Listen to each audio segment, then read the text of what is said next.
ആ മനുഷ്യനോട് അല്ലാഹു തആല പഠിച്ചു വളരാനാണ് പറയുന്നത്. ഇഖ്റ വറബ്ബുകൽ അക്രം, നീ വീണ്ടും വായിക്കണം, നിന്റെ റബ്ബ് അൽ അക്രമു, ബഹുമാനം നൽകുന്നവനാണ്, ഔദാര്യം ചെയ്യുന്നവനാണ്. നല്ലോണം വായനാശേഷിയുള്ള, വായിക്കാൻ കൗതുകമുള്ള, ബുദ്ധിയുള്ള ആളുകൾക്ക് അല്ലാഹു ബഹുമാനം നൽകുന്നു. പഠിക്കാൻ വാസനയുള്ള ആളുകൾക്ക് അല്ലാഹു ബഹുമാനം നൽകുന്നു. അല്ലെ? പഠിക്കാൻ വാസനയുള്ള, വായിക്കാൻ വാസനയുള്ള ആൾക്കാർ. ഒരു ചെറിയ കണ്ണ് കാണാത്ത, ശരീരത്തിന് വൈകല്യമുള്ള ഒരു കുട്ടിയുടെ വാർത്ത നിങ്ങൾ അടുത്ത് കേട്ടില്ലേ? ദുബൈയിൽ താമസിക്കുന്ന തമിഴ്നാട്ടിലെ കുടുംബത്തിലെ ചെറിയ കുട്ടി, ഖുർആൻ ഓതുന്ന ഒരു കുട്ടി, വൈകല്യങ്ങളുള്ള കുട്ടിയാണ്. ആ കുട്ടിക്ക് അല്ലാഹു തആല നൽകിയ കഴിവെന്തുകൊണ്ടാണ്? റമളാൻ മാസത്തിൽ പള്ളിയിൽ നിന്ന് ഉസ്താദ് തറാവീഹിന് ഇങ്ങനെ നല്ല ഈണത്തില് ഖുർആന് ഖത്മു തീർക്കുന്ന ഓരോ ഭാഗങ്ങൾ ഇങ്ങനെ ഓതുമ്പോ ഈ കുട്ടി വീട്ടിന്റെ അടുത്തുനിന്ന് ശ്രദ്ധിച്ച് അതേ മോഡലിൽ ഓതാണ്, വായിക്കാൻ. അപ്പൊ വാപ്പക്കും ഉമ്മക്കും മനസ്സിലായി ഈ കുട്ടിക്ക് ഖുർആനിനോട് നല്ല വാസന ഉണ്ട്. അപ്പൊ അവര് യൂട്യൂബിലൂടെ, മൊബൈലിലൂടെ ഖുർആൻ കേൾപ്പിച്ചപ്പോ കുട്ടി ശരിക്കതാ ഓതുന്നു. ആ ഓത്ത് കേട്ടാ നമ്മൾ അമ്പരന്ന് പോകും. ആ കുട്ടിക്ക് അല്ലാഹു ആഫിയത്ത് കൊടുക്കട്ടെ, കുടുംബത്തിന് അല്ലാഹു ബറക്കത്ത് കൊടുക്കട്ടെ. എന്തൊരു മുതലാണ് അല്ലാഹു അവർക്ക് കൊടുത്ത്. സംസാരശേഷി സാധാരണ പോലെ സംസാരിക്കാൻ കഴിയൂല, കണ്ണിന്റെ കാഴ്ച നേർക്കുനേരെ ഇല്ല, ശരീരത്തിന്റെ ഭാഗങ്ങളിലൊക്കെ വൈകല്യങ്ങളുണ്ട്, കൈയും കാലും നേരത്തെ ചലിച്ച് നടക്കാൻ കഴിയൂല. പക്ഷെ മനുഷ്യൻ അല്ലാഹു കൊടുക്കുന്ന ബഹുമാനം, ഇഖ്റ വറബ്ബുകൽ അക്രം, നീ വായിക്കണം, ഓതണം, റബ്ബ് നിനക്ക് ബഹുമാനം തരും, നിനക്ക് ആദരവ് തരും. ആദരവ് തരാനുള്ള പ്രധാനപ്പെട്ട കാരണം വായിക്കന്നെ ബഹുമാനം തന്നെ. ബഹുമാനം കൊണ്ടല്ലേ ആദരവൊക്കെ കിട്ടുന്നത്. ബഹുമാനപ്പെട്ട ഇമാമുന ശാഫിഈ റളിയല്ലാഹു തആല അൻഹു മക്കയിൽ പഠനം നടത്തിയിട്ട് പിന്നെ മദീനത്തേക്ക് പോയി. ഇമാം മാലിക് റളിയല്ലാഹുവിന്റെ അടുത്തേക്ക് ഓതാൻ വേണ്ടി പോയി. പ്രാരാബ്ദത്തിൽ ജീവിച്ച മഹാനാണ് ഇമാം ഷാഫി റളിയല്ലാഹു അൻഹു. അത്ര പ്രാരാബ്ദമൊന്നും നമ്മൾ ആരും കണ്ടിട്ടേ ഇല്ല. നമ്മളെ ബാപ്പപ്പാപ്പമാരൊന്നും ആ ഒരു പ്രാരാബ്ദം കണ്ടിട്ടില്ല. ഒന്ന് എഴുതാൻ പേപ്പറും പേനയും കയ്യിൽ കിട്ടാത്ത തരത്തിലുള്ള ഒരു വിഷമം ആലോചിച്ച് നോക്കി. പഠിക്കാൻ ഉപകരണങ്ങളൊന്നുമില്ല, പേനയും പേപ്പറും കൂടി വാങ്ങാനുള്ള അവസ്ഥ അല്ല. പക്ഷെ പഠിക്കാനുള്ള മോഹം, വായിക്കാനുള്ള മോഹം കൊണ്ട് ഇമാം ഷാഫി റളിയല്ലാഹു അൻഹു അല്ലാഹു ഇൽമിന്റെ ബഹുമാനം നൽകി. ഉമ്മമാരെ കുട്ടികളുടെ വാസന അനുസരിച്ച് അവരെ പഠനത്തിൽ വല്ലാതെ മികവോടെ വളർത്തിക്കൊണ്ടുവരണം. എഴുതുന്ന ചിത്രങ്ങൾക്ക് നല്ല ഭാവങ്ങൾ കൊടുക്കണം. വരക്കുന്ന വരകളും അക്ഷരങ്ങളെയും നല്ല സൗന്ദര്യത്തോടെ, ആകർഷണീയതയോടെ കണ്ട് കുട്ടികളെ പ്രോത്സാഹിപ്പിക്കണം. അവര് ആ എന്ന് എഴുതുമ്പോ ഇങ്ങനെയല്ല എഴുതുക എന്ന് പറയുന്നതിന് പകരം ഇങ്ങനെ എഴുതിയാൽ കുറച്ചുകൂടി ഭംഗിയുണ്ടാകും, നീ എഴുതിയത് തെറ്റാണ് എന്ന് പറയുന്നതിന് പകരം ഇങ്ങനെ എഴുതിയാൽ കുറച്ചുകൂടി ഭംഗിയുണ്ടാകും എന്ന് പറയണം. ഞാൻ എന്ത് എഴുതിയാലും എന്റെ വാപ്പിയും തെറ്റെന്നേ പറയുള്ളൂ, അതുകൊണ്ട് ഞാൻ എഴുതണില്ല. ഒരു കുട്ടി അങ്ങനെ തീരുമാനിച്ചാൽ നമ്മൾ കുടുങ്ങിയില്ലേ? പിന്നെ നമ്മൾ ഏത് ഡോക്ടറെ കൊണ്ടുപോവുക? കുസൃതിയുള്ള കുട്ടി തീരുമാനിച്ചു ഞാൻ എഴുതണില്ല. എന്താ നീ എഴുതാത്തത്? ഞാൻ ഇന്നലെ എഴുതിയത് നിങ്ങൾ പറഞ്ഞു തെറ്റാണ്, മിനിയാന്ന് എഴുതിയത് പറഞ്ഞു തെറ്റാണ്, കഴിഞ്ഞ ആഴ്ച ഇതും തെറ്റാണ്, ഞാൻ എപ്പോഴെങ്കിലും ഒന്ന് എഴുതിയിട്ട് ശരി എന്ന് പറഞ്ഞു. ഒരു ശരി ആ കുട്ടിക്ക് കൊടുക്കണ്ടേ? അപ്പൊ ആ കുട്ടി വളരും. ഇന്ന് ഞാൻ എഴുതിയത് ശരിയാന്ന് ഉപ്പ പറഞ്ഞു, ഞാൻ ഒന്നുകൂടി എഴുതാം. കുട്ടിക്ക് പ്രചോദനം. മോനെ ഭക്ഷണം കഴിച്ചാൽ കുറച്ചുകൂടി എഴുതാണ്ട്. ആ കുട്ടീന്റെ മനസ്സിൽ വായിക്കാനുള്ള മോഹം പിന്നെയും പിന്നെയും വളർന്നു വരാണ്. അങ്ങനെ ആ വരുന്ന കുട്ടി പിന്നെ ഈ തെറ്റുകളൊക്കെ മാറ്റിയിട്ട് നല്ല എഴുതാൻ തുടങ്ങി, വളരാനും ഉയരാനും തുടങ്ങി. ഒരു ഉപകരണങ്ങളും ഇല്ലാതെ ഇമാം ഷാഫി റളിയല്ലാഹു അൻഹു പഠിക്കാൻ പോകുമ്പോ എഴുതാൻ ഉപയോഗിക്കുന്നത് പച്ചിലയാണ്. എഴുതാൻ ഉപയോഗിക്കുന്ന പച്ചിലക്ക് നിറം പകരാൻ കൊണ്ടുപോകുന്നത് എല്ലിൻ കഷ്ണങ്ങളാണ്, മരക്കഷ്ണങ്ങളാണ്, തോലിൻ കഷ്ണങ്ങളാണ്. മക്കയിൽ നിന്ന് മദീനയിലേക്ക് പോകുമ്പോ 2 കൊട്ടയേറ്റിട്ടാ പോകുന്നത്. മുന്തിരിയല്ല, ഈത്തപ്പഴമല്ല, ഇൽമു എഴുതി വെച്ച ശേഖരങ്ങളാണ്. മരക്കഷ്ണങ്ങളിലും എല്ലിൻ കഷ്ണങ്ങളിലും എഴുതി വെച്ചതാണ്. സുബ്ഹാനല്ലാഹ്, ഇൽമിനോടുള്ള അടങ്ങാത്ത മോഹം കൊണ്ട് ആ മഹാനുഭാവൻ അല്ലാഹു തആല കൊടുത്ത ആദരവ് ചെറുതല്ല. അതുകൊണ്ടല്ലേ മദീനയിൽ ഇമാം മാലിക് റളിയല്ലാഹു അൻഹുവിന്റെ സന്നിധിയിലെത്തിയപ്പോ അസ്റിന്റെ സമയമായിട്ടുണ്ട്. ഇമാം ഷാഫി റളിയല്ലാഹു അൻഹു സദസ്സിൽ അവിടെ പങ്കെടുത്തപ്പോ മുതഅല്ലിമീങ്ങൾ ചുറ്റും ഇരുന്നിട്ട് ഹദീസ് കേൾക്കുകയാണ്. ഇമാം മാലിക് റളിയല്ലാഹു അൻഹു വലിയ ബഹുമാനത്തോടെ ഹദീസ് പറഞ്ഞു കൊടുക്കുകയാണ്. ആ ഹദീസ് പറയുമ്പോ സദസ്സിന്റെ പിറകിൽ ഇരിക്കുന്ന ലക്ഷണമൊത്ത ഒരു കുട്ടി ഇടക്കിടക്ക് ഇമാം മാലിക് റളിയല്ലാഹു അൻഹു നോക്കുന്നുണ്ട്. വിരല് നാവിലേക്ക് വെച്ച് ഉമിനീര് കൊണ്ട് കയ്യിൽ ഇങ്ങനെ എന്തോ വരച്ചു കൂട്ടുന്നത് കാണുന്നുണ്ട്. ഓരോ ഹദീസും പറയുമ്പോ ഇടക്കിടക്ക് കുട്ടിയിലേക്ക് നോക്കുന്നുണ്ട്. സുബ്ഹാനല്ലാഹ്, കുട്ടി കളിക്കുകയാണോ ഇമാം മാലിക് റളിയല്ലാഹു അൻഹു ചിന്തിക്കുന്നു. ഹദീസിന്റെ ക്ലാസ് കഴിഞ്ഞ് ശിഷ്യന്മാർ അവിടെ നിന്ന് മാറിയപ്പോ നേരെ ചെന്നിരുന്ന് സലാം പറഞ്ഞു.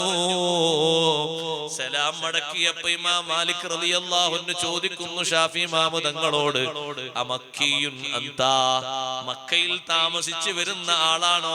അതെ. ഹറമിയുൻ അന്താ, മക്കയിൽ തന്നെ ഹറമിൽ താമസിച്ചു വരുന്ന ആളാണോ? അതെ. മക്കയിൽ ഹറമിൽ പെട്ട സ്ഥലവും അല്ലാത്ത സ്ഥലവും ഉണ്ട്. മക്കക്കാരനാണോ എന്ന് ആദ്യം ചോദിച്ചത്. അതെ. ഹറം നിവാസിയാണോ? അതെ. ഖുറശിയുൻ അന്താ, ഖുറൈശ് തറവാട്ടിൽ ജനിച്ച ആളാണോ? അതെ. എന്നിട്ട് വിശേഷങ്ങളൊക്കെ കാണുമ്പോഴേക്ക് ചോദിക്കുകയാണ്. ചോദിച്ച് വിവരങ്ങൾ ഇങ്ങോട്ട് അതെ അതെ എന്ന് പറയുമ്പോ, മോനെ എല്ലാ ഗുണങ്ങളും ഒത്തിട്ടുണ്ടല്ലോ. ഞാൻ ഇവിടെ ഹദീസ് ഓതിക്കൊടുക്കുമ്പോ പിറകിൽ നിന്നിട്ട് ഉമിനീര് കൊണ്ട് കളിക്കുന്നത് കണ്ടല്ലോ. വികാര നിർഭരനായ ഇമാം ഷാഫി റളിയല്ലാഹു അൻഹു പറഞ്ഞു, ഉസ്താദേ, മുന്നിരിക്കുന്ന ശിഷ്യന്മാർക്ക് പേനയുണ്ട്, അവർക്ക് പേപ്പറുണ്ട്. ഇത്രയും കാലം ഈ കൈകൊണ്ടൊരു പേന ഞാൻ പിടിച്ചിട്ടില്ല, ഒരു പേപ്പർ എനിക്ക് കിട്ടിയിട്ടില്ല. എന്റെ വലത്തെ കൈയിന്റെ ചൂണ്ടുവിരല് അത് ഞാനൊരു പേനയാക്കി വെച്ചു, ഉമിനീര് മഷിയാക്കി വെച്ചു, ഇടത്തെ കൈ എഴുതാനുള്ള ഒരു പലകയാക്കി വെച്ചു. എന്നിട്ട് ഈ കയ്യിൽ ഞാൻ ഇങ്ങനെ എഴുതുകയായിരുന്നു. എവിടെ കൈ ഞാനൊന്ന് നോക്കട്ടെ എന്ന് ഇമാം മാലിക് റളിയല്ലാഹു അൻഹു പറഞ്ഞു. ഇതിൽ എഴുതിയതൊന്നും കാണാനില്ലല്ലോ എന്ന് പറഞ്ഞു തമാശക്ക്. ഞാൻ അവിടെ എഴുതും, എന്റെ ഖൽബിൽ ഞാൻ എഴുതിയിട്ടുണ്ട്. നമ്മൾ മനസ്സിലാക്കണം, വായിക്കണം. ആ വായനയിലൂടെ വീണ്ടും വീണ്ടും അല്ലാഹു ആദരവ് തരും, അല്ലാഹു ബഹുമാനം തരും. ഷാഫി ഇമാം തങ്ങളോട് ഉസ്താദ് പറയുന്നു, മാലിക് ഇമാം തങ്ങള്, ഞാൻ ഇവിടെ ഓതിയ ഹദീസുകളൊക്കെ നിങ്ങൾ കേട്ടോ? കയ്യിലെഴുതി എന്നല്ലേ പറഞ്ഞു? കയ്യിലെഴുതിയപ്പോ മനസ്സിലെഴുതി എന്നല്ലേ പറഞ്ഞത്? എഴുതിയിട്ടുണ്ട് ഉസ്താദേ. എന്നാലൊന്ന് ചൊല്ലൂ, ഞാൻ കേൾക്കട്ടെ. അന്നവിടെ ഓതിക്കൊടുത്ത 25 ഹദീസ് ഒന്നും വിടാതെ, സനദ് വിടാതെ, മത്തിനെ ഒഴിവാക്കാതെ മുഴുവനും ചൊല്ലിക്കൊടുത്തു. പഠിക്കാനുള്ള വായിക്കാനുള്ള അഭിനിവേശം കൊണ്ട് റബ്ബ് സുബ്ഹാനഹു വ തആല നൽകിയ ആദരവാണ്, ബഹുമാനമാണ്. ഈ 25 ഹദീസും കേട്ടപ്പോ ഉസ്താദിന് വലിയ സന്തോഷമായി. വീട്ടിലേക്ക് കൂട്ടിക്കൊണ്ടുപോവുകയാണ് സൽക്കരിക്കാൻ വേണ്ടി.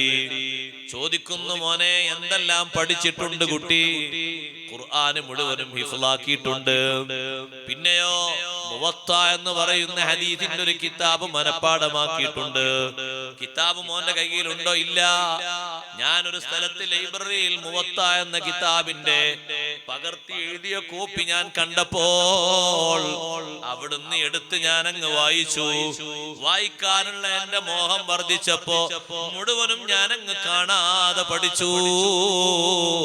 ഇത് പറയുന്നത് മുവത്ത എഴുതിയ ഇമാം മാലിക് തങ്ങളോടാണ്. ശിഷ്യനായ ഇമാം ഷാഫി റളിയല്ലാഹു അൻഹു മുവത്ത മുഴുവനും കാണാതെ പഠിച്ചു എന്ന് കേട്ടപ്പോ ഇമാം മാലിക് റളിയല്ലാഹു അൻഹുവിന് സന്തോഷം എത്രയാണ്. പിന്നെ മുവത്ത ഓതാൻ വരുന്നവരോട് മുഴുവനും പറയുന്നത്, ആ ഖുറൈശി കുട്ടിയില്ലേ, ആ ഖുറൈശി കുട്ടി മുവത്ത ഓതിത്തരും, അവിടുന്ന് ഓതിക്കോളൂ, അവിടുന്ന് വായിച്ചോളൂ, എന്റെ വക്കിൽ നിന്ന് ഓതിക്കോളണമെന്നില്ല. ശിഷ്യ ശിഷ്യന്മാർക്കിടയിൽ ദർസ് ഏൽപ്പിച്ചു കൊടുത്തുകൊണ്ട് വരുന്ന ആളുകളോട് മുവത്ത ഓതാൻ വേണ്ടി ഇമാം ഷാഫി തങ്ങളിലേക്ക് വിടുമ്പോ അള്ളാഹു കൊടുത്ത ആദരവും ബഹുമാനവും ഖിറാഅത്തിന്റെ പേരിലാണ്, വായനയുടെ പേരിലാണ്. ലോകത്ത് ഇന്നും ഒരു മനുഷ്യന് ഉയരണോ, വളരണോ, ബഹുമാനം വേണോ, ഇഖ്റ വറബ്ബുകൽ അക്രം, ഖുർആൻ ഓതിക്കോളൂ, ഖുർആൻ പഠിച്ചോളൂ, അല്ലാഹു വലിയ ബഹുമാനം നൽകും. ഖുർആനിന്റെ വിവക്ഷകൾ പഠിച്ചോളൂ. ഖുർആനിന്റെ വിശദീകരണങ്ങളാണ് സഹോദരങ്ങളെ സയൻസ് എന്ന് പറയുന്ന ലോകം.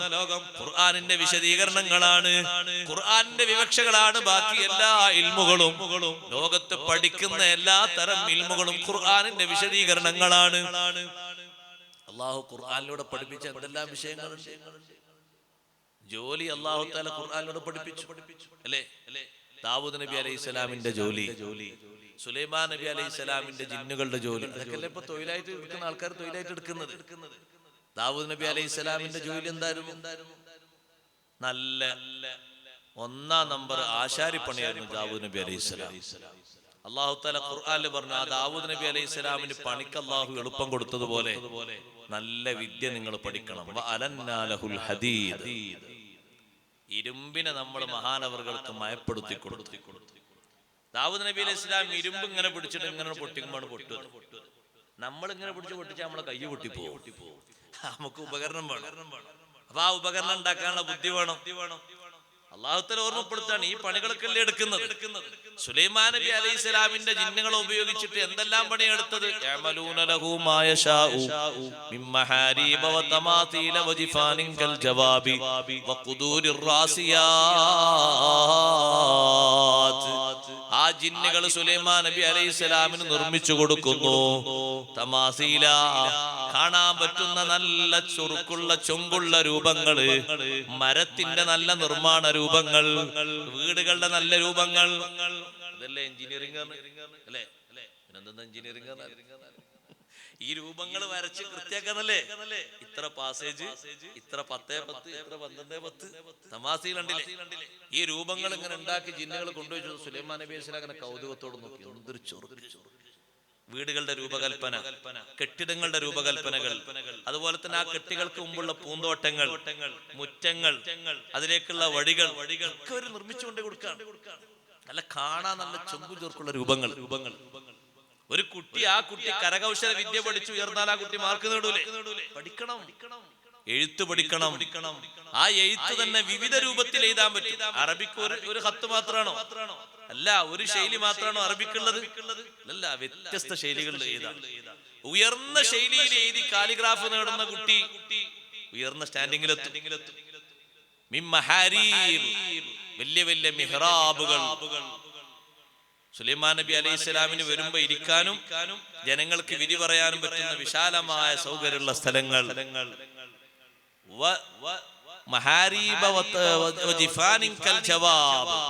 നല്ല നല്ല ടാങ്കുകൾ, വലിയ വലിയ പാത്രങ്ങൾ നിർമ്മിച്ചു കൊടുക്കും. വലിയ വലിയ വെള്ള ടാങ്കുകൾ. പൊട്ടാത്ത തരം ചട്ടികൾ. പഠിക്കണ്ടേ? ഇതൊക്കെ വിശുദ്ധ ഖുർആൻ ലോകത്ത് ജനങ്ങൾക്കുള്ള നിർമ്മാണ പ്രവർത്തനങ്ങൾ അല്ലാഹു തആല പഠിപ്പിക്കാൻ. ഖുർആൻ എല്ലാം പഠിപ്പിക്കാൻ, എല്ലാ വിഷയങ്ങളും പഠിപ്പിക്കുന്നു. ഖുർആനിന് മുന്നിൽ ശാസ്ത്രം നമിച്ചു പോവുകയാണ്. ഒരു കാലത്ത് ശാസ്ത്രം പറഞ്ഞിരുന്നത് നിങ്ങൾക്കൊക്കെ അറിയും. എന്താ പറഞ്ഞിരുന്നത്? ഈ ഭൂമിക്കൊരു അവസാനമില്ല, ഈ ഭൂമിക്കൊരു നിലനിൽപ്പ് ഇങ്ങനെ നിലനിന്ന് കൊണ്ടുപോകും. സൂര്യൻ ഇങ്ങനെ കത്തിജ്വലിച്ചു കൊണ്ടുപോകും എന്ന് ശാസ്ത്രം പറയുന്നുണ്ട്. ഓരോ വർഷവും സൂര്യന് താപനില കൂടി വരികയാണ്. അത് സൂര്യന്റെ അവസാനത്തിലേക്കുള്ള ലക്ഷണമാണ്.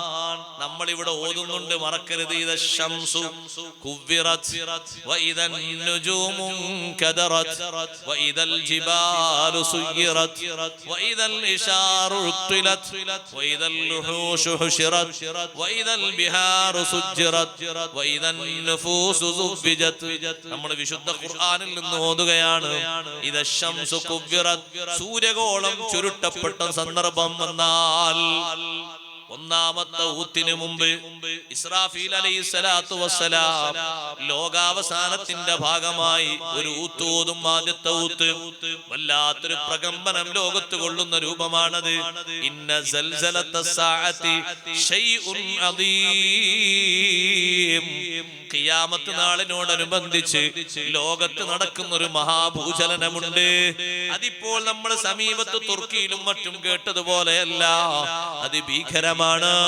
ശൈഉൻ അദീം, ഭയാനകമായ സംഭവമാണ്. അന്നത്തെ ഭൂചലനം കാണുന്ന സമയത്ത് തദ്ഹലു കുല്ലു മുർളിഅത്തിൻ അമ്മാ അർളഅത്. മുലയൂട്ടുന്ന സ്ത്രീകള്, മുല കുടിക്കുന്ന കുട്ടികൾക്ക് മുലയൂട്ടാൻ മറന്നുപോകും. അതിനു മാത്രം അവര് പരിഭ്രാന്തരായി പോകും. വതറന്നാസ സുകാറാ, ജനങ്ങൾ മുഴുവനും ലഹരി ബാധിച്ചവരെ പോലെ കാണും. ആരും നേർക്ക് നേരെ നടക്കുന്നില്ല. വലത്തോട്ടും ഇടത്തോട്ടും തെറ്റിയിട്ടും ചാഞ്ഞിട്ടൊക്കെ നടക്കുന്നു. കള്ളു കുടിച്ച് മസ്തായിട്ടാണോ? വമാഹും ബിസുകാറാ, യഥാർത്ഥത്തിൽ അവര് ലഹരി ഉപയോഗിച്ചിട്ടില്ല, മസ്താന്മാരല്ല. വലാകിന്ന അദാബല്ലാഹി ശദീദ്. ലോകത്തിന് വരാനിരിക്കുന്ന ഭൂചലനമാണ്. ഇപ്പൊ നടന്ന ഭൂചലനമല്ല, അതിഭീകരമായ ഭൂചലനം ഇനി ലോകത്ത് വരാനുണ്ട്. അതിസങ്കീർണമായ ചലനം ലോകത്ത് വരാനുണ്ട്. അന്ന് ജീവിച്ചിരിക്കുന്ന മനുഷ്യന്മാർ മുഴുവനും പരിഭ്രമിച്ചു പോകും. അന്നെല്ലാ മനുഷ്യന്മാരും കുടുങ്ങിപ്പോകും. ഈ ആയത്തിറങ്ങിയ സന്ദർഭം സ്വഹാബത്ത് വല്ലാതെ പേടിച്ചുപോയി. അഷ്റഫുൽ ഖൽഖ് റസൂലുള്ളാഹി സ്വല്ലല്ലാഹു അലൈഹി വസല്ലം തങ്ങൾ ഈ ലോകത്തിന്റെ പരിണാമത്തിന്റെ അവസ്ഥ പറഞ്ഞപ്പോ ഒന്നാമത്തെ ഊത്ത് ലോകത്ത് നടക്കുന്നതിന്റെ മുമ്പ് 6 സംഭവങ്ങൾ ഇവിടെ അരങ്ങേറാനുണ്ട്. അതിൽപ്പെട്ട ഒന്നാണ് ഇദ ശംസു കുവ്വിറത്, സൂര്യഗോളം ചുരുട്ടപ്പെട്ടാൽ. കത്തിക്കൊണ്ടിരിക്കുന്ന സൂര്യന്റെ താപനില വർഷാവർഷം കൂടിക്കൂടി വരുന്നു. വർഷാവർഷം കൂടിക്കൂടി വരികയാണ്. അതുകൊണ്ട് അതിനൊരു അവസാനം ഉണ്ട് എന്നാണ് ഇപ്പൊ ശാസ്ത്രലോകം പറയുന്നത്. നേരത്തെ പറഞ്ഞിരുന്നത് ഈ സൂര്യൻ അങ്ങനെ സദാസമയത്തും ചലിച്ചുകൊണ്ടേയിരിക്കും. സൂര്യനെ ഭൂമിയെ സൂര്യനും അങ്ങനെ വലയം ചെയ്ത് ഇതിന്റെ പ്രവർത്തനങ്ങൾ അങ്ങനെ തുടർന്നുകൊണ്ടിരിക്കും. ഇല്ല, ചലിക്കുന്നതിനൊക്കെ അവസാനമുണ്ട് അല്ലേ? ചലിക്കുന്ന എല്ലാറ്റിനും അവസാനമുണ്ട്. നമ്മൾ ഖുർആനിൽ ആവർത്തിച്ചു ഓതില്ലേ? ഖുർആൻ നമ്മളെ പഠിപ്പിക്കല്ലേ? അശ്ശംസു വൽ ഖമറു ബിഹുസ്ബാൻ. സൂര്യനും ചന്ദ്രനും കണക്കനുസരിച്ചേ ചലിക്കൂ. കണക്ക് കഴിഞ്ഞു പോയാൽ അതിന്റെ ചലനം നിലച്ചു പോകും. അതിന്റെ ഉദയവും അസ്തമയവും മാറിപ്പോകും.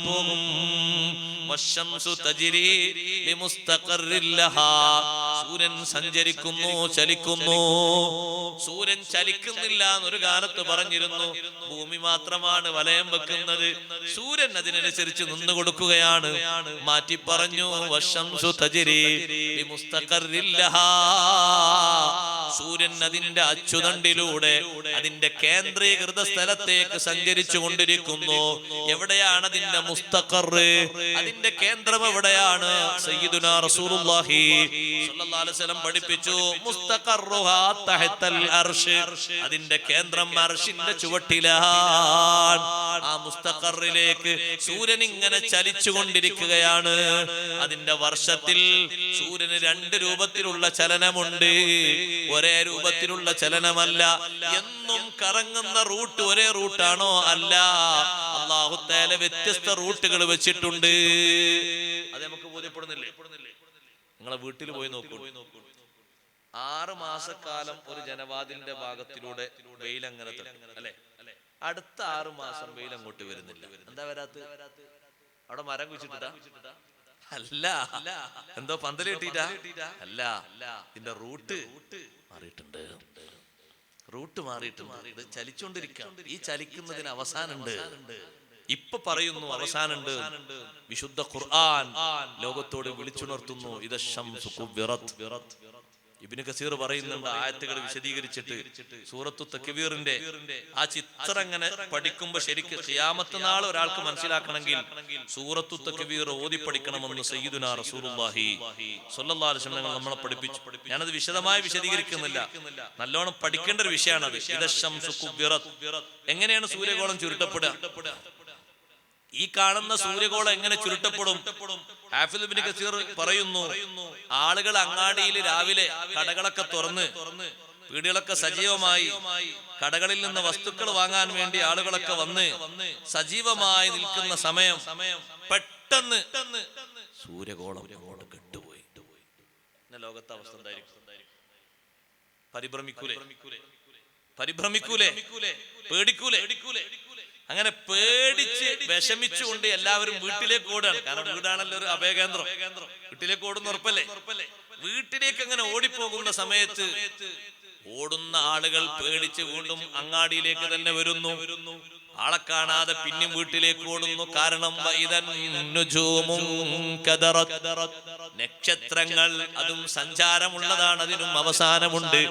അതിന്റെ പ്രകാശ കിരണങ്ങൾ അസ്തമിച്ച ശേഷം ഭൂമിയിലേക്ക് ആപതിക്കുന്നു. ഭൂമിയിലേക്ക് വീണിട്ട് ഭൂമിയിൽ വലിയ ഗർത്തങ്ങൾ ഉണ്ടാവുകയാണ്. സുബ്ഹാനല്ലാഹ്, മീറ്റർ കണക്കിന് ആഴത്തിൽ ഗർത്തങ്ങൾ വരുന്നു.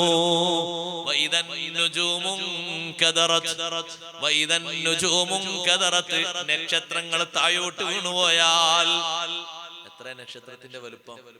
അത് ഉസ്താദെ കുട്ടികൾ വരക്കുന്ന ആ സ്റ്റാർ അത്രയേ ഉള്ളൂ. അങ്ങനെ എന്നാ പിന്നെ അതേപോലെ വിമാനം വരച്ച വിമാനം അത്രയെന്ന് പറയണ്ടേ? വിമാനം അത്രയേ ഉള്ളൂ.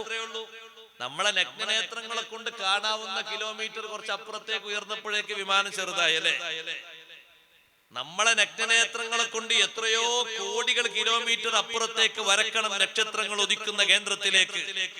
അപ്പൊ നമുക്കതൊരു പുള്ളിയായിട്ട് അനുഭവപ്പെടുകയാണെങ്കിൽ സത്യത്തിൽ നക്ഷത്രത്തിന്റെ വലുപ്പം ഈ ദുനിയാവിനേക്കാളും വലിയ വലുപ്പമുണ്ട് എന്നാണ്. ഒരു നക്ഷത്രം വീണ് കഴിഞ്ഞാൽ തന്നെ ഉണ്ടാകുന്ന ഗർത്തം എത്ര വലുതാണ്.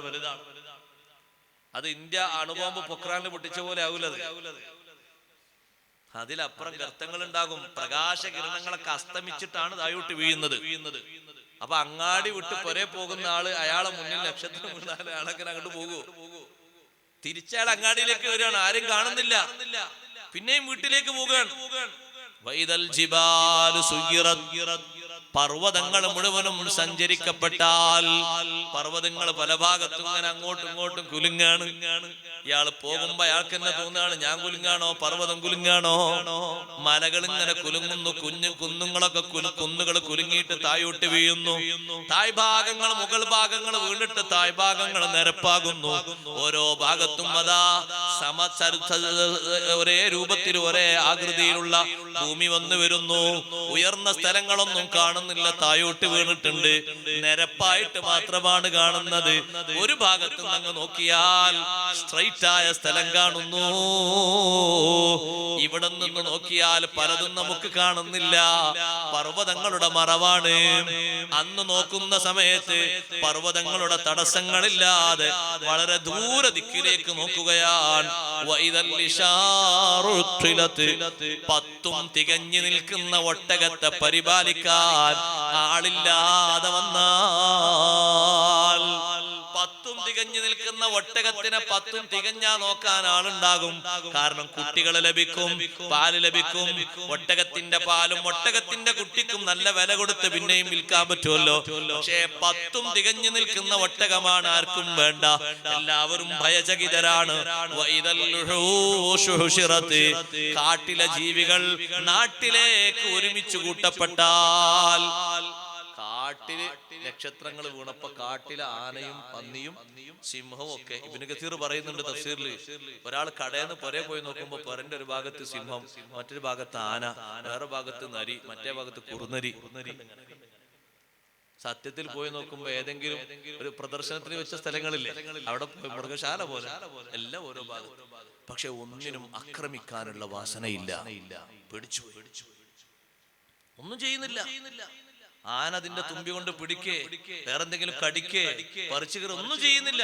ആരും ഭയപ്പാടോടെ. കാട്ടിൽ നക്ഷത്രങ്ങൾ വീണപ്പോ കാട്ടിന്ന് പിടിച്ചവരെവിടെ എത്തി? നാട്ടിലെത്തി. ഇനി കൊടുക്ക പോകാനുള്ളത്? കാട് വിട്ട നാട്, നാട് വിട്ട കാടല്ല, വേറെ സ്ഥലമുണ്ടോ? ഈ രൂപത്തിൽ ചിത്രങ്ങൾ ഇങ്ങനെ നടക്കുകയാണ് ഭൂമിയിൽ. അപ്പൊ പിന്നെ കാണുന്ന അതിഭയാനകമായ മറ്റൊന്നാണ്, ആറാമത്തെ ഒന്നാണ്, സമുദ്രങ്ങൾ മുഴുവനും കത്തിക്കപ്പെട്ടാൽ, കൂടുതലുള്ള ഭാഗമല്ലേ സമുദ്രം, അത് മുഴുവനും കത്തുകയാണ്. കരയിലിരിക്കുന്ന മനുഷ്യന്മാരത് കാണുകയാണ്. ഈ വിറങ്ങലിച്ച് നിൽക്കുന്ന സന്ദർഭത്തിൽ ബഹുമാനപ്പെട്ട സയ്യിദുനാ ഇസ്രാഫീൽ അലൈഹിസ്സലാത്തു വസ്സലാം ഒരൊറ്റ ഊത്തങ്ങ് മുടക്കുകയാണ്. മുഴുവനും മരിച്ചു വീഴുന്നു, ചരമമടഞ്ഞു പോകുന്നു. ഒരൊറ്റ ജീവനുള്ള വസ്തുക്കളോ അചേതന വസ്തുക്കളോ കാലിലോ മറ്റോ സഹായത്തോടെയോ ഭൂമിയിൽ നിലനിൽക്കുന്നില്ല. കെട്ടിടങ്ങളില്ല. സഹോദരങ്ങളെ, ഭൂചലനങ്ങളും മറ്റുമൊക്കെ ലോകത്ത് തിമിർത്താടിക്കൊണ്ടിരിക്കുമ്പോ മനുഷ്യന്റെ കഴിവത്ര കുറവാണെന്ന് നിങ്ങൾക്ക് മനസ്സിലായോ? മനുഷ്യനെ പ്രതിരോധിക്കാൻ കഴിയോ? അന്നുള്ള ആളുകൾക്ക് ഉപകരണങ്ങൾ വെച്ച് തടുക്കാൻ കഴിയോ? എന്താ തടുക്കാനാ? എവിടെ തടുക്കാൻ? കാട്ടിലുള്ള മൊത്തം നാട്ടിലേക്ക് വന്ന് എങ്ങനെ തടുക്കുക? ഒരൊറ്റ പുലി ഇറങ്ങിയാൽ തന്നെ തെരയുന്ന ആൾക്കാരടക്കം പേടിയിലാണ്. നാട്ടുകാർ ഏതായാലും പേടിയിലാണ്.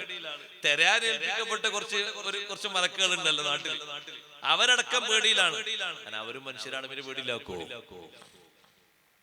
അവര് 4 ഭാഗം നോക്കണം. അവർക്ക് രാത്രി ഉറക്കം വരുന്നില്ല.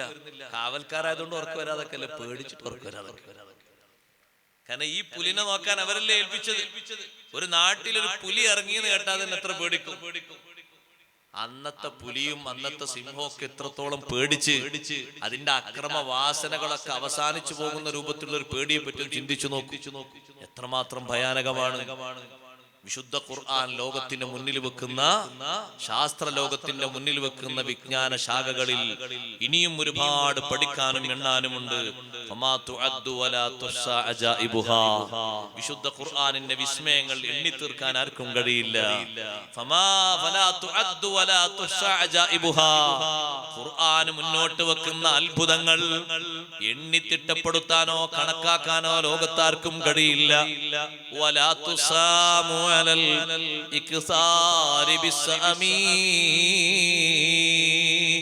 എത്ര അധികം കേട്ടാലും മടുപ്പ് വരാത്ത ഒരു ശ്രുതി ഖുർആനിന് സ്വന്തമാണ്. ലോകത്ത് വേറെ എന്തെങ്കിലുണ്ടോ? ഒരു മദ്ഹ് പാട്ട് ഒരു കുട്ടി ഇവിടുന്ന് പാടിയാല് ആ സദസ്സിന് ആൾക്കാർ പറയും, ഇന്നലെ പാടി, ഇന്നും അതന്നെ, നാളെ പാടാ.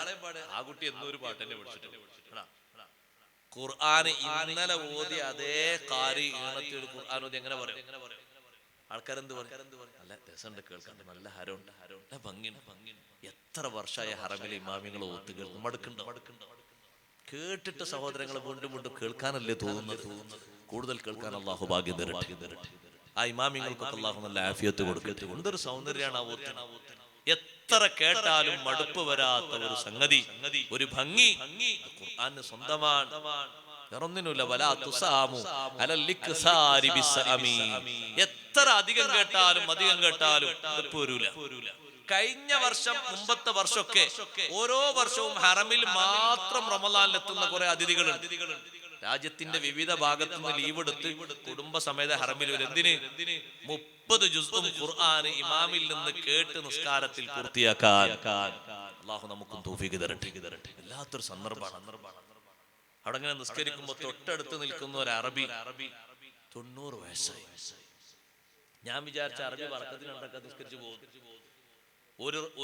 ഒരു ജുസ് ഓതുന്ന ഇമാമിന്റെ ഓത്ത് ഒരു വടിയും കുത്തിപ്പിടിച്ച് റുക്കുവിൽ ഇങ്ങനെ നിൽക്കണത്, ഇങ്ങനെ നിൽക്കാൻ കഴിയുള്ളൂ. ആ രൂപത്തിലായിട്ടുണ്ട് പ്രായം. വടി ഒരു കയ്യിൽ ഇങ്ങനെ കുത്തിപ്പിടിച്ചിട്ട് ഖിയാമിൽ നിൽക്കാൻ. ഈ സുജൂദിലേക്ക് പോകുമ്പോ ഈ വടി ഇങ്ങനെ താഴെ വെക്കും. സുജൂദിൽ നിന്ന് എണീക്കുമ്പോ ഈ വടി ഇങ്ങനെ കുത്തിപ്പിടിച്ച് വീണ്ടും എഴുന്നേൽക്കും. അപ്പൊ അറബിയോട് ഞാൻ ചോദിച്ചു, നിങ്ങൾക്ക് വീട്ടിൽ നിസ്കരിച്ചാ പോരെ? അപ്പൊ അദ്ദേഹം പറയുന്നത്, വീട്ടിൽ നിസ്കരിക്കാൻ ഈ ഓത്ത് ഇങ്ങനെ കേൾക്കാൻ കഴിയൂലല്ലോ. നമ്മൾ ഓതി നിസ്കരിക്കല്ലേ, ഈ ഓത്ത് കേൾക്കാൻ വേണ്ടിയിട്ട് വളരെ ദൂരത്തുനിന്ന് ഒരു ജുസ് കേട്ടിട്ട് തറാവീഹ് നിസ്കരിക്കാൻ 30 ജുസും അങ്ങനെ കേട്ട് പൂർത്തിയാക്കാൻ ലക്ഷക്കണക്കിന് ആളുകളല്ലേ ഒഴുകുന്നത്. പബ്ലിസിറ്റി ചെയ്ത് വിളിച്ചു വരുത്താ ആണോ? ഇത്ര കൊല്ലം ഹറമിലേക്ക് ഇന്ത്യയിൽ നിന്ന് ഇങ്ങനെ പൊയ്ക്കൊളി കേൾക്കാൻ ഓസ്ട്രേലിയയിൽ നിന്ന് ഇത്ര ആൾക്കാർ, സിറിയയിൽ നിന്ന് ഇത്ര ആൾക്കാർ, അങ്ങനെ ഉണ്ടാവുക? ഖുർആനിന്റെ വിസ്മയമാണത്. എത്ര കേട്ടാലും മടുപ്പ് വരാത്ത ഒരു ശ്രുതി അല്ലാഹു ഖുർആനിന് സ്വന്തം നൽകി. എന്തൊരു സൗന്ദര്യമാണ്! 40 ഖാരികൾ ഒരുമിച്ച് ഖുർആനോത്ത് നടത്തിയാൽ എത്ര ഭംഗിയാണ് അതിന്. അത്ര ഭംഗിയുള്ള ഒരു അവതരണം ലോകത്ത് മറ്റൊന്നിനും അല്ലാഹു നൽകിയിട്ടില്ല, ഖുർആനിനു മാത്രമാണ്. അഷ്റഫുൽ ഖൽഖ് മുഹമ്മദുർ റസൂലുള്ളാഹി സ്വല്ലല്ലാഹു അലൈഹി വസല്ലമ തങ്ങൾ ഖുർആനോത്ത് കേൾക്കാൻ ഇഷ്ടപ്പെട്ടിരുന്ന സ്വഹാബിമാരുണ്ട്. അവരെ ഓത്തിന്റെ ഭംഗി അത്രമാത്രം വലിയ ഭംഗിയാണ്. കൂട്ടത്തിൽപ്പെട്ട മഹാനാണ് ബഹുമാനപ്പെട്ട സയ്യിദുനാ ഉബയ്യ് ഇബ്നു കഅബ്. ഉബയ്യ് ഇബ്നു കഅബ് റളിയല്ലാഹു അൻഹു നിന്ന് ഖുർആൻ പഠിക്കാൻ നബി തങ്ങൾ പറഞ്ഞു, എന്റെ കാലശേഷം 6 സ്വഹാബിമാരിൽ നിന്ന് നിങ്ങൾ ഖുർആൻ പഠിക്കണം. ആ കൂട്ടത്തിൽ എണ്ണി പറഞ്ഞൊരു മഹാനാണ് ഉബയ്യ് ഇബ്നു കഅബ് റളിയല്ലാഹു അൻഹു. നല്ല ഖാരിആണ്. ഓതിയാൽ ആൾക്കാർ എത്ര നേരവും നിന്ന് ഓത്തങ്ങ് കേട്ടോളൂ, അർത്ഥം അറിയണ്ട, ഓത്തങ്ങനെ കേൾക്കാൻ തന്നെ ഒരു ഭംഗിയാണ്. ആ ഉബയ്യ് ഇബ്നു കഅബിനെയാണ് ഉമർ ഇബ്നുൽ ഖത്താബ് റളിയല്ലാഹു അൻഹു വിശുദ്ധ റമദാനിൽ തറാവീഹിന് ഇമാമാക്കിയത്. ഉമർ റളിയല്ലാഹു അൻഹു ആണ് ഖലീഫ. സാധാരണ ജമാഅത്തിലൊക്കെ ഖലീഫയാണ് ഇമാമത്ത് നിൽക്കല്. തറാവീഹിന് ഇമാമാക്കി നിർത്തിയത് ബഹുമാനപ്പെട്ട ഉബയ്യ് ഇബ്നു കഅബ് റളിയല്ലാഹു അൻഹുവിനെയാണ്. എന്താ കാരണം? മഹാനവർകൾ അത്രയും നല്ലൊരു ഖാരിആണ്. എത്ര ഓതി കേട്ടാലും ഓത്തിനൊരു മടുപ്പ് വരൂല. വിശുദ്ധ ഖുർആൻ ധാരാളം കേൾക്കാൻ അല്ലാഹു തൗഫീഖ് തരട്ടെ. ഒരുപാട് പഠിക്കാൻ അല്ലാഹു അവസരം തരട്ടെ.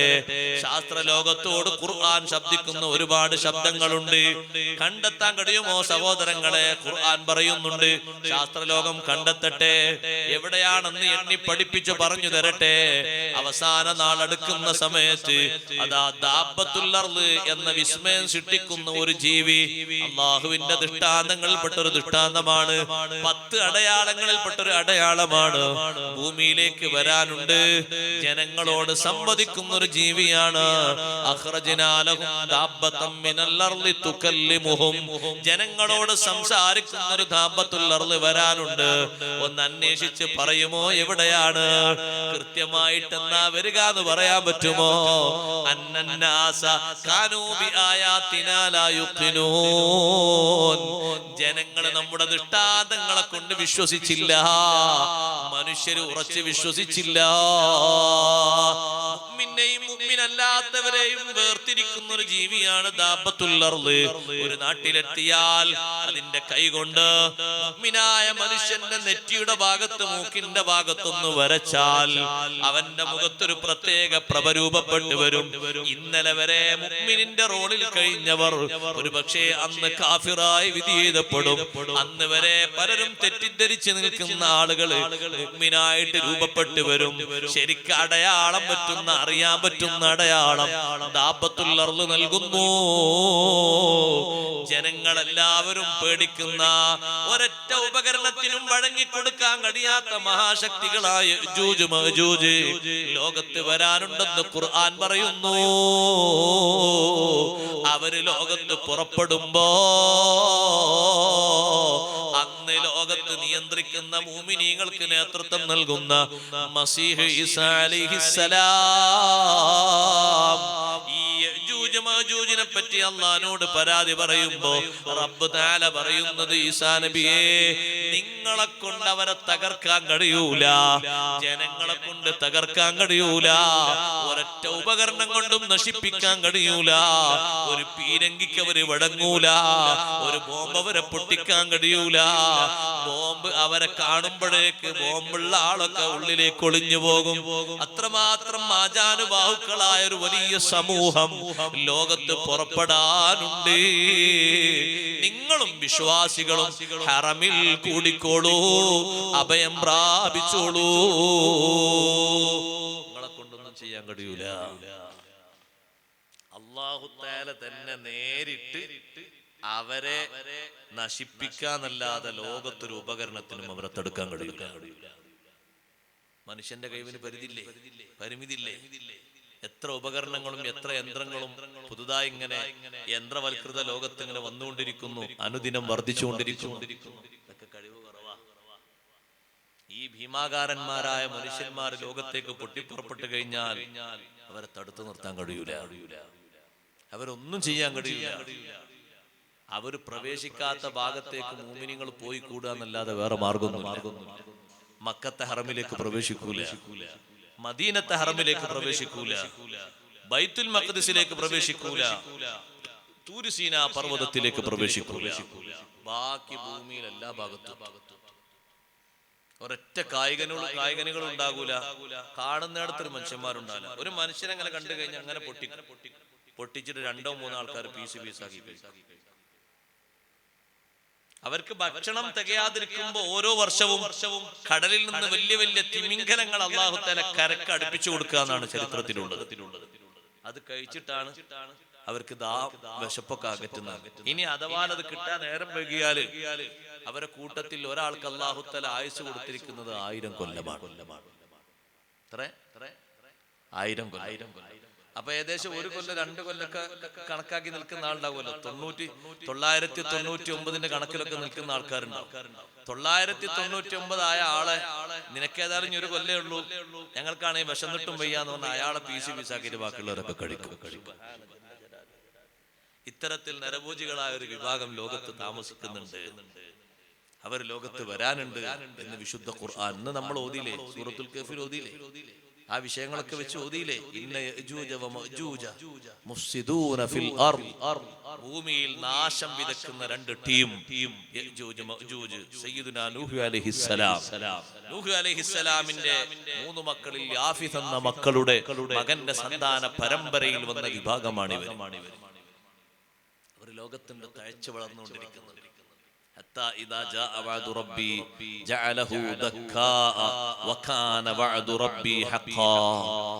റബ്ബിന്റെ വാഗ്ദാനം ലോകത്ത് പുലരാനാകുന്ന സമയമാകുമ്പോ അവർക്ക് വേണ്ടി സൃഷ്ടിക്കപ്പെട്ട മറയും ഭിത്തിയുമൊക്കെ തകർത്ത് തരിപ്പണമാക്കി അവർ പുറത്തേക്ക് വരും. ആ വഅദ്, റബ്ബിന്റെ ആ വാഗ്ദത്തം അത് നടക്കാതിരിക്കൂല. വകാന വഅദു റബ്ബി ഹഖാ, കൃത്യമായിട്ട് നടക്കും. അതിന് മുമ്പുള്ള അടയാളങ്ങളൊക്കെ കുറെ കാണാനുണ്ട്, ലോകത്ത് വരാനുണ്ട്. അവരങ്ങോട്ട് വന്നു കഴിഞ്ഞാൽ എല്ലാ നാട്ടിലേക്കും ഹൈ സ്പീഡിൽ അവർ പോകും. ഖുർആൻ പറഞ്ഞത് എല്ലാ വഴികളിലൂടെ, ഒരു വഴിയാക്കാനൊന്നുമില്ല.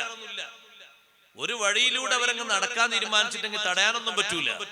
അവരിൽ ആദ്യ വിഭാഗം ഇങ്ങനെ പുറത്തിറങ്ങിയിട്ട് മുന്നോട്ട് പോയിട്ട് ജലാശയങ്ങളിലൊക്കെ കുടിച്ച് വെള്ളം തീർക്കുമ്പോ രണ്ടാമത്തെ വിഭാഗം വന്നിട്ട് പറയും, ഇവിടെ ഇന്നലെ വെള്ളം ഉണ്ടായിരുന്നല്ലോ, ചെറിയ നനവ് കാണുന്നുണ്ടല്ലോ. അവരാദ്യം കുടിച്ചു പോയി. രണ്ടാമത് വരുന്ന ടീമിന് കുടിക്കാൻ വെള്ളമല്ല. ഏത് സമുദ്രത്തിന്റെ വെള്ളമാണ് ഈ പറയുന്നത്. ആ രൂപത്തിൽ വെള്ളങ്ങളൊക്കെ കുടിച്ചു തീർക്കുന്ന ഒരു വൻ സമൂഹം എല്ലാ ഭാഗങ്ങളിലൂടെ നുഴഞ്ഞു കയറ്റം നടത്തും. തടയാൻ കഴിയൂല. അവരുടെ അക്രമം ആ രൂപത്തിൽ ശക്തിയാർജിക്കുമ്പോ ഈസാ നബി അലൈഹിസ്സലാം മനുഷ്യരെ രക്ഷയ്ക്ക് വേണ്ടി പ്രാർത്ഥിക്കുമ്പോ റബ്ബ് സുബ്ഹാനഹു വ തആല തൊടുത്തു വിടുന്നത് എന്താണെന്നറിയോ? ചെറിയ ചെറിയ അണുക്കളയാണ്. ആ അണുക്കള് വന്ന് ഇവരെ പെരടിയുടെ ഭാഗത്തൊന്ന് ചെറിയ നിലക്കൊന്ന് കുത്തുമ്പോഴേക്ക് അവര് തായോട്ട് വീണു പോകുന്നു, ചരമമടഞ്ഞു പോകുന്നു, എണീക്കാൻ പറ്റാതെയാകുന്നു. ഭൂമിയുടെ എല്ലാ ഭാഗത്തും ഇവരെങ്ങനെ നീണ്ട വലിയ പനകൾ വലിച്ചിട്ടതുപോലെ വലിയ ഭീമാകാരന്മാരായ മനുഷ്യന്മാര് നീണ്ട കിടക്കുകയാണ്. അവരെ ശരീരത്തെ ഭൂമിയിൽ നിന്നൊന്ന് മറക്കുന്നതിന് വേണ്ടി പക്ഷികളും മറ്റുമൊക്കെ കൊത്തി വലിച്ചു തിന്നാലും തീരാത്ത ഭാഗങ്ങളില്ലേ, വലിയ മഴ അല്ലാഹു തആല സൃഷ്ടിക്കുന്നു. ആ മഴയിൽ ഇവരെ ശരീരത്തിന്റെ ഭാഗങ്ങളെ മുഴുവനും ഒലിപ്പിച്ച് പല ഭാഗങ്ങളിലേക്കും മറച്ചു വെക്കുന്നു. അങ്ങനെയാണ് ഭൂമിയെ അല്ലാഹു തആല ക്ലീൻ ചെയ്യുന്നത്. ഇരിക്കട്ടെ, ഒരൊറ്റ കാര്യം കൂടി പറഞ്ഞു ഞാൻ എന്റെ വാക്കുകൾ ഉപസംഹരിക്കട്ടെ. വിശുദ്ധ ഖുർആൻ ശാസ്ത്രലോകത്തെ വെല്ലുവിളിക്കുന്നുണ്ട്. ഖുർആൻ പറയുന്നുണ്ട് പാരത്രിക ലോകമുണ്ട്. ശാസ്ത്രം പറയുന്നു ലോകം ഇവിടെ അവസാനിക്കുകയാണ്, തീരുകയാണെന്ന്. അല്പജ്ഞാനികൾ പറയുമ്പോ അല്ല, ലോകത്തിന് മറ്റൊരു ലോകമുണ്ട്. എന്താണ് അടയാളം? ഓരോ വർഷവും അല്ലാഹു അതിന് അടയാളം നൽകുന്നുണ്ട്. എന്താണ്? അല്ലാഹു തആല പരലോകത്തിന് അടയാളമായി അടയാളമായി പഠിപ്പിച്ചത്. മഴയല്ലേ അല്ലാഹു തആല കൊടുത്തത്. ഒരു പുല്ലും മുളക്കാത്ത സ്ഥലത്ത് മഴ വർഷിപ്പിച്ചുകൊണ്ട് പുല്ല് മുളപ്പിക്കുന്നതാരാണ്? കായ്ക്കനികൾ തരുന്നതാരാണ്? ധാന്യങ്ങൾ തരുന്നതാരാണ്? യഥേഷ്ടം ആ മഴ കിട്ടിയിട്ടില്ലെങ്കിൽ പത്രങ്ങളിലൂടെ എഴുത്ത് വരും, ഈ വർഷം ജനങ്ങൾ വരൾച്ചയിലാകും, ഭക്ഷ്യധാന്യങ്ങളൊക്കെ കുറഞ്ഞു പോകും, ലോകത്ത് മഴ പെയ്യാത്ത ഒരു കാലം വരുമോ? വരും. മഴ പെയ്യാത്ത 3 കൊല്ലം തുടരെ വരും. എപ്പോഴാണത് വരുന്നത്? ആ 3 കൊല്ലത്തിന്റെ ശേഷമാണ് മസീഹുദ് ദജ്ജാൽ ലോകത്ത് ആഗമനം ചെയ്യുന്നത്. അവൻ വരുന്നതിന്റെ മുമ്പ് 3 കൊല്ലം ഒരൊറ്റ തുള്ളി വെള്ളം പോലും തായോട്ട് പതിക്കൂല. ജനങ്ങൾ വരൾച്ചയിലും ബുദ്ധിമുട്ടിലുമാകുന്ന കാലം ലോകത്ത് വേറെ ഇല്ല. എവിടെയും ധാന്യങ്ങൾ കാണാൻ കഴിയൂല, പച്ചക്കറികൾ കാണാൻ കഴിയൂല. വളരെയധികം വിഷമിച്ചുകൊണ്ട് ആളുകൾ ഉള്ള വെള്ളത്തിൽ നിന്ന് ഉണ്ടാക്കി കുടിക്കുമ്പോ പഴയൊരവസ്ഥയിലേക്ക് ജനങ്ങൾ നീങ്ങുമ്പോ, വെള്ളത്തിന് വേണ്ടി അത്രയും ആഗ്രഹിച്ചു നിൽക്കുമ്പോ, വെള്ളം ഞാൻ തന്നാൽ നിങ്ങൾ എന്നെ റബ്ബായി അംഗീകരിക്കുമോ എന്ന് പറയുമ്പോ ലക്ഷക്കണക്കിന് ആളുകളാണ് അവനെ വിശ്വസിക്കുന്നത്. അല്ലാഹു നമ്മളെ കാത്തിരക്ഷിക്കട്ടെ. പരലോകത്തിന്റെ അടയാളമായിട്ട് ഖുർആനിലൂടെ അല്ലാഹു പഠിപ്പിക്കുന്നത്, വനസ്സൽനാ മിനസ് സമാഇ മാഅൻ മുബാറകൻ ഫഅംബത്നാ ബിഹി ജന്നാത്തിൻ വഹബ്ബൽ ഹസീദ് വന്നഖ്ല ബാസിഖാത്തിൻ ലഹാ തുൽഉൻ നദീദ്. നല്ല അനുഗ്രഹീതമായ മഴ വർഷിപ്പിച്ചിട്ട് മറ്റൊരാൾ നനച്ചാൽ പോലും ലഭിക്കാത്ത രൂപത്തില് കായ്ക്കനികൾ നമ്മൾ നൽകുന്നില്ലേ? പഴവർഗ്ഗങ്ങൾ നൽകുന്നില്ലേ? പച്ചക്കറികൾ നൽകുന്നില്ലേ? ഇതൊക്കെ മനുഷ്യന് ചിന്തിച്ചുകൂടെ? എന്നിട്ട് അല്ലാഹു പറയുന്നു, വഹ്യൈനാ ബിഹി ബൽദത്തം മൈതാ. നിർജീവമായി കിടക്കുന്ന ഭൂമിയെ സജീവമാക്കുന്നത് ഈ വെള്ളം കൊണ്ടാണ്. കദാലിക്കൽ ഖുറൂജ്. കുടിമാടങ്ങളിൽ നിന്ന് ആളുകൾ ആഖിറത്തിൽ പുറത്തേക്ക് വരുന്നത് ഇതേ രൂപത്തിലാ. രണ്ടാമത്തെ ഊത്ത് നടക്കുന്നതിന്റെ മുമ്പ് ഒന്നാമത്തെ ഊത്തിന്റെയും രണ്ടാമത്തെ ഊത്തിന്റെയും ഇടക്കൊരു 40 കൊല്ലമുണ്ടല്ലോ. ആ 40 കൊല്ലത്തില് റബ്ബ് സുബ്ഹാനഹു വ തആല മഴ വർഷിപ്പിക്കുന്നുണ്ട്. വലിയ മഴയല്ല. ഭൂമി ലോകത്താരും കുടിക്കാനെന്ന് ഭൂമി ലോകത്താരുമില്ല. ഒരു ജീവിയുമില്ല, ഒരു മരവുമില്ല, ഒരു കല്ലുമില്ല. എല്ലാം അല്ലാഹു നിരപ്പാക്കി വെച്ചിരിക്കുകയല്ലേ. അകത്ത് കിടക്കുന്ന ആളുകളെ പുറത്തേക്ക് കൊണ്ടുവരുന്നതിന് ഒരു ചാറ്റിൽ മഴ വർഷിക്കും. അത് ഭൂമിയുടെ എല്ലാ പ്രതലങ്ങളിലും എത്തും. ആദ്യ ഭാഗം ഘട്ടം ഘട്ടമായി ഓരോ ഭാഗത്തും അത് വർഷിക്കും. കദാലിക്കൽ ഖുറൂജ്. ഈ സസ്യലതാദികൾ മുളപ്പിക്കും പോലെ, കായ്ക്കനികൾ പുറത്തു കൊണ്ടുവരും പോലെ, മനുഷ്യന്റെ ശരീരത്തിന്റെ അവശിഷ്ടങ്ങളും ഭാഗങ്ങളും ഭൂമിയുടെ ഏത് ഭാഗത്ത് ചേർന്നിട്ടുണ്ടോ, ഏത് മണ്ണിലേക്ക് കൂടിയിട്ടുണ്ടോ, അതൊക്കെ ഒന്ന് ഒരുമിച്ച് കൂട്ടാനും ഒന്ന് സജീവമാക്കാനും ഒന്ന് പുറത്തു കൊണ്ടുവരാനും ഇപ്പൊ പെയ്യിപ്പിക്കുന്നത് പോലെ മഴ വർഷിപ്പിച്ചുകൊണ്ട് പുറത്തു കൊണ്ടുവരുമെന്ന് റബ്ബ് സുബ്ഹാനഹു വ തആല പറയുമ്പോ നിഷേധിക്കാൻ കഴിയൂല. നഗ്നനേത്രങ്ങളെ കൊണ്ട് മനുഷ്യൻ കാണുന്നു നിർജീവമായി കിടക്കുന്ന ഭൂമി സജീവമാകുന്നത്. എങ്കിൽ ആ ഭൂമിയുടെ ഉള്ളിൽ അല്ലാഹു തആല സന്നിവേശിപ്പിച്ചിരിക്കുന്ന മനുഷ്യ ശരീരങ്ങളെ, ജീവജാലങ്ങളെ പുറത്തു കൊണ്ടുവരുന്നതിന് അതേ രൂപഭാവം സ്വീകരിക്കുമ്പോ കൊണ്ടുവരാൻ കഴിയുമെന്നത് നിഷ്പ്രയാസം ചെറിയ ബുദ്ധി കൊണ്ട് പഠിക്കാം, മനസ്സിലാക്കാൻ കഴിയുന്നതാണ്. ഖുർആന പഠിപ്പിക്കുന്ന യാഥാർത്ഥ്യം അംഗീകരിക്കാൻ കഴിയുന്നതാണ്. അല്ലാഹു പഠിക്കാൻ തൗഫീഖ് തരട്ടെ. വിശുദ്ധ ഖുർആനിന്റെ ബഹുമാനം സ്വീകരിക്കാൻ അല്ലാഹു തൗഫീഖ് തരട്ടെ. ബിസ്മില്ലാഹിർ റഹ്മാനിർ റഹീം എന്നൊരൊറ്റ ആയത്തിന് എത്രമാത്രം വലിയ ബഹുമാനമുണ്ട്. അതിന്റെ ബഹുമാനം വിശദീകരിച്ചാൽ തീരുമോ? ഞാൻ ബർക്കത്തിന് വേണ്ടി ചെറിയ സംഭവം പറഞ്ഞ എന്റെ വാക്കുകൾ ഉപസംഹരിക്കും. സമയമായല്ലോ ഉസ്താദേ. സമയം ഒരുപാടുണ്ടെന്ന് കരുതി. ഇപ്പൊ നോക്കുമ്പോ സമയം കഴിഞ്ഞു. 10:50. അതെ, അതിന്റെ ഇടയ്ക്ക് ഒരു കാര്യം കൂടി പറഞ്ഞോട്ടെ അല്ലേ? ഞാനിപ്പോ വരുമ്പോ തൃശ്ശൂർ ഭാഗത്തു നിന്ന് ഒരു സഹോദരൻ എന്നെ വിളിച്ചു. ശബ്ദം കേട്ട് പരിചയം, ഞാളെ നേരിൽ കണ്ടാലേ തിരിയുള്ളൂ. അദ്ദേഹം വലിയൊരു പ്രയാസം പറഞ്ഞു. അത് നിങ്ങളെ മുന്നിൽ പറയാണ്. 2 കാര്യത്തിൽ.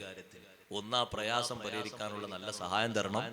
രണ്ടാമത് അയാൾക്കും വേണ്ടി ദ്വാരക്കണം. അല്ലാഹു തആല അയാൾക്ക് നല്ല ആഫിയത്ത് കൊടുക്കട്ടെ, ബറക്കത്തും സലാമത്തും അല്ലാഹു കൊടുക്കട്ടെ. വിദേശത്ത് നല്ല ജോലി ഉണ്ടായിരുന്നു ചെറുപ്പക്കാരന്, നല്ല ജോലി ഉണ്ടായിരുന്നു ആദ്യഘട്ടത്തിൽ ഖത്തറിൽ. പിന്നെ അദ്ദേഹം ഒന്ന് നാട്ടിലേക്ക് വന്നപ്പോ അയാൾ ജോലി പോകുന്ന രീതിയിൽ അറബി അല്ലെങ്കിൽ അയാളെ കഫീല് ലക്ഷക്കണക്കിന് റിയാലിന് അയാളെ ബ്ലോക്ക് ചെയ്തു പോയി. ഒരു ചെക്ക് കേസ് എന്നൊക്കെ പറഞ്ഞ രൂപത്തിൽ കേസ് ഉണ്ടാക്കി തിരിച്ചങ്ങോട്ട് വരാൻ പറ്റാത്ത രൂപത്തിൽ. അതിന്റെ പിന്നിൽ ആ ഓണർ അല്ലെങ്കിൽ ആ കഫീൽ എടുത്ത ബുദ്ധി എന്താന്ന് വെച്ചാൽ ഇയാള് പ്രവർത്തിക്കുന്ന ഹോട്ടല് കട അതൊന്ന് കൈക്കലാക്കലാണ്. അത് 2-3-4 മാസം കൊണ്ട് കൈക്കലാക്കുകയും ചെയ്തു. അങ്ങനെ സാമ്പത്തികമായി വലിയ പരാധീനത അനുഭവിച്ചു. രണ്ടാമതും അല്ലാഹു തആല അദ്ദേഹത്തിന് നല്ല ജോലി കൊടുത്ത് അദ്ദേഹം ദുബൈയിലേക്ക് പോയി. പിന്നെ ശരീരത്തിന് ക്ഷീണം വന്നു, ഡയാലിസ് ചെയ്ത് ബുദ്ധിമുട്ടായി, വളരെ അവശത വന്ന് ഷുഗറും പ്രഷറും ഒക്കെ വർദ്ധിച്ച് ബുദ്ധിമുട്ടായി. ആ ജോലിയും ഒഴിവാക്കി നാട്ടിൽ വന്നു. നേരത്തെയുള്ള ജോലിയുമായി ബന്ധപ്പെട്ട് കടം വീട്ടാൻ ആദ്യം ഉണ്ടാക്കിയ പുരയും വാങ്ങിയ പറമ്പും ഒക്കെ വിറ്റ് ഇപ്പൊ അദ്ദേഹം ചെറിയൊരു 3 സെന്റിൽ ഒരു വീടുണ്ടാക്കിയിട്ട് ആ വീട് തേച്ച് റെഡിയാക്കിയിട്ട് അതിന്റെ ഉള്ളില് താമസിക്കാൻ തുടങ്ങിയിട്ട് ഇപ്പൊ 2-3 ആഴ്ച. അപ്പൊ ഒരു ഫാന് വെക്കാൻ പോലും അദ്ദേഹത്തിന്റെ കയ്യിൽ കാശില്ല. 3 മക്കളും ഭാര്യയും അദ്ദേഹം അടങ്ങുന്ന കുടുംബത്തിന് മുന്നോട്ട് പോകാനുള്ള കഴിവില്ല. ഒരു മാന്യതയുള്ള ആൾക്കാരാകുമ്പോൾ എല്ലാവരോടും പോയി ചോദിക്കുന്ന ഒരു ബുദ്ധിമുട്ടാണല്ലോ എന്ന നിലക്കാണ് പ്രയാസം എന്നെ അറിയിച്ചത്. വളരെ പ്രയാസപ്പെടുന്ന ഒരു സഹോദരനല്ലേ, അള്ളാഹു അദ്ദേഹത്തിന് നല്ല എളുപ്പം കൊടുക്കട്ടെ, കുടുംബത്തിന് അള്ളാഹു ബർക്കത്ത് കൊടുക്കട്ടെ, വളർന്നു വരുന്ന ആ മക്കളിലൂടെ അദ്ദേഹത്തിന് അള്ളാഹു തആല പുരോഗതി കൊടുക്കട്ടെ, അദ്ദേഹത്തിന്റെ വിഷമങ്ങളൊക്കെ മാറ്റി റാഹത്തോടെ ഇബാദത്തെടുക്കാനുള്ള ജീവിതം അള്ളാഹു തആല നൽകുമാറാകട്ടെ. നിങ്ങളാൽ കഴിയുന്ന നല്ലൊരു സംഖ്യ സംഭാവന, എന്റെ കമ്മീഷനൊന്നും അതില്ല, നേരെ ഡെപ്പോസിറ്റ് അങ്ങോട്ട് ചെയ്തു പോകും. നിങ്ങൾക്കതിന്റെ കൂലി ഡയറക്റ്റ് ആയിട്ട് അല്ലാഹു തആല തരും. മരിച്ചുപോയ ആളുകളിലേക്കും തരും.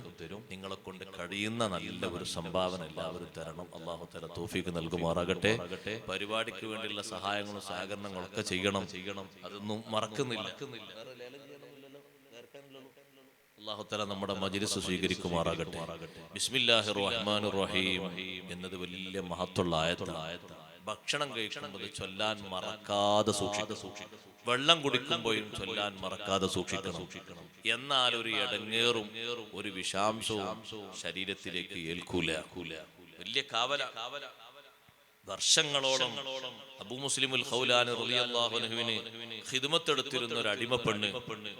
ഈ പെണ്ണിനോട് ചിലപ്പോഴൊക്കെ മഹാനവറുകൾ ദേഷ്യം പിടിക്കുമ്പോ ഈ പെണ്ണ് യജമാനനെ ഒന്ന് നശിപ്പിക്കാൻ വേണ്ടി ഭക്ഷണത്തിലും വെള്ളത്തിലും ഒക്കെ വിഷം കലർത്തിയിട്ട് ഇടക്കിടക്ക് അങ്ങനെ കൊടുക്കും.